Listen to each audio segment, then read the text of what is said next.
آج کل کا بچہ تو مجلس نماز میں بھی ہو تو بیٹھا ہوا گیم کھیل رہا ہے، ابا نماز پڑھا ہوا بیٹھا ہوا گیم کھیل رہا ہے۔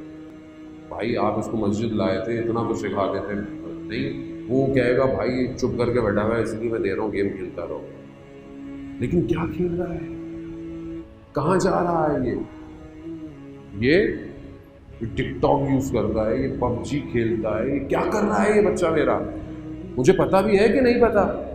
مولانا صاحب ہم تو پرانے زمانے کے لوگ ہیں، ہمارے زمانے میں تو فون ہوتا ہی نہیں تھا، تو نہیں ہوتا تھا تو کسی سے پوچھ لے کہ یہ کون سی گیم ہے جو کھیل رہا ہے آپ کا بچہ، یہ آپ کو بتا رہا ہے کہ میں پڑھ رہا ہوں، تو کس کی ذمہ داری ہے؟